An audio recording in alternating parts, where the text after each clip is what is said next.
Hey, how you doing? Gonna rant a little bit today, but I'll give you a quick update on Astro van stuff. All right.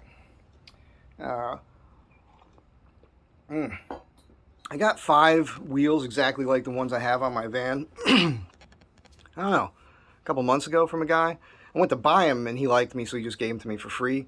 I brought them to the place to have them blasted and powder coated yesterday. It turns out one of them was cracked. So at least there's 4 good ones. Can't complain because I got them for free. Matter of fact, that dude called me just before I left for Arizona last week, and he said he had a storage unit full of Astro van parts for the 2004 my van. I couldn't go get them, but my buddy Dave went and got them. So he's got first pick on everything. Dave.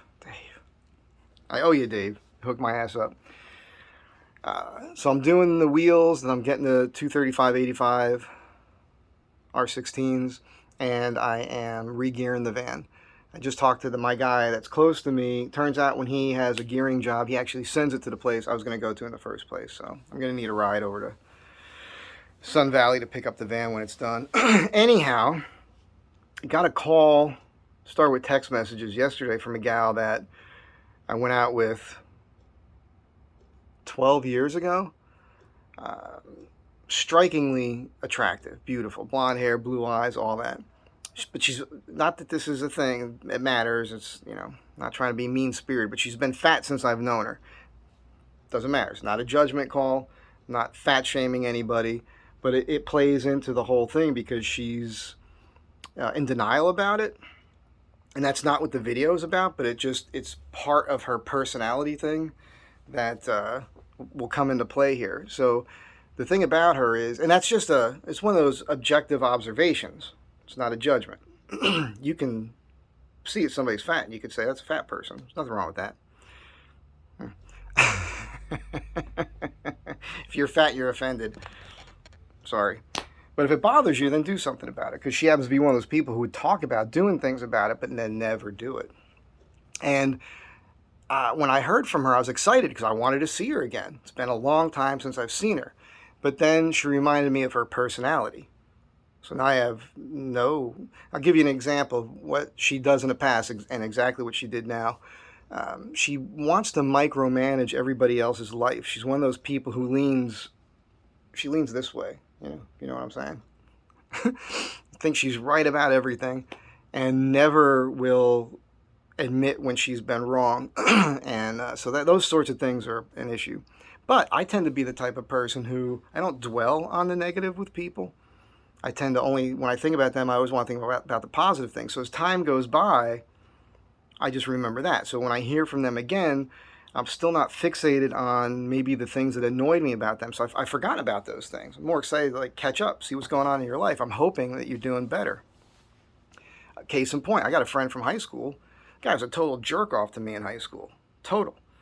And then, but I didn't really dwell on that. And then all these years have gone by, and now he's married, he's got a family, he's a completely different dude.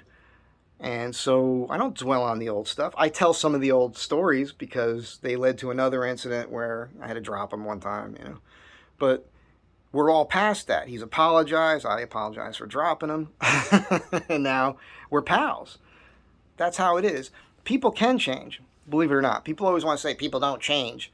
Well, that's just not true. It may be, it might be, I can't even say that that's a higher percentage of people. I think people can change. I've seen it.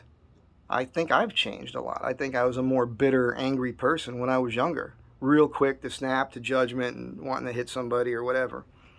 It's crazy. I'm not that guy anymore, so I know I've changed.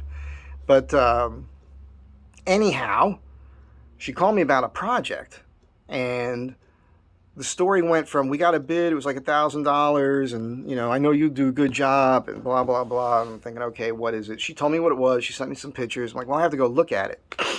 Before I could even look at it, same day, yesterday, she's texted me with, oh, we had another quote for $300, so and the owner knows about that. And my response was, well, I'm not going to compete to be lowest bidder. I can't give you a number yet because I haven't been over there to look at it yet. $300 might be fine, but it's not worth it to me now to get into this bidding war with somebody. So let that guy do it, which then rattled her cage. Oh, no, well, we didn't say, am I going to go down there and look at it? No. Because now she reminded me of her personality. And then I started remembering whenever I would hear from her, it was because she needed something. And she always needed something to make her look good to other people. All right? Oh, I know a guy. In other words, I know a guy, he's good at it, which I am. You guys know I'm pretty good at what I do. And she would show him stuff. But her take on it with them,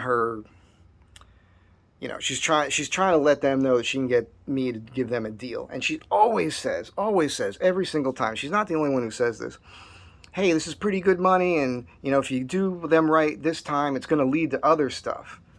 That's bullshit. It's never happened. It has never happened. That's a big LA thing. I get that from people all the time. Wanting to do a favor, do something for a fraction of your rate because it'll lead to more work. I can't give you an example when that's happened. Now, it has happened where I have chosen to give somebody a deal, and I've explained it to them, and I've told them, don't tell somebody what I'm charging you to do this, because if I did it for somebody else, it would cost more money. As a matter of fact, if anybody asks you what this costs, tell them it costs this much, which is way more than what the person paid. And then those people are my biggest repeat customers. You might hear a dog whining in the background. This is a whole separate subject. If you own a dog and you live in an apartment and you have to leave your dog alone all day, you're a jerk. That's why I don't own a dog, because I know I'd be away from it all the time. You can't leave your dog home alone because it whines and it barks and does all these things and it annoys all your neighbors. And for what? So you can just have something that loves you when you come home? But you're treating it like crap? It's a whole other thing. So you can see how my mind's working here. Back to what I was saying. This thing that people will do, I used to, I designed and built the interior of a tattoo parlor. And that guy used to tell me all the time. He always wanted a deal. The only reason why I have all these tattoos is because he never wanted to pay me what it was worth. Even though I still gave him a buddy deal. But it was always like, well, I know all these people. Not once did he ever get me another job. So stop with that. Stop telling people, hey, if you do this person a solid, it could lead to more work. In my experience, it's never happened. So she just sent me a note. Are you coming by today? No. And if it gets into it, I'll tell her I was excited to see you, but then you reminded me of who you are. So I'm not interested in seeing you again now. Anyhow, always be a righteous person. Integrity. Always do the right thing. Tell the truth. And don't ask people to give deals for somebody else. Like that's a very strange way to come at somebody. Especially when you're my age and you've done this long enough to know it never works out. Never works out. So have a good day. Be nice to each other. I know this might not sound nice, but I'm just being an honest person here. I'll catch you guys next time.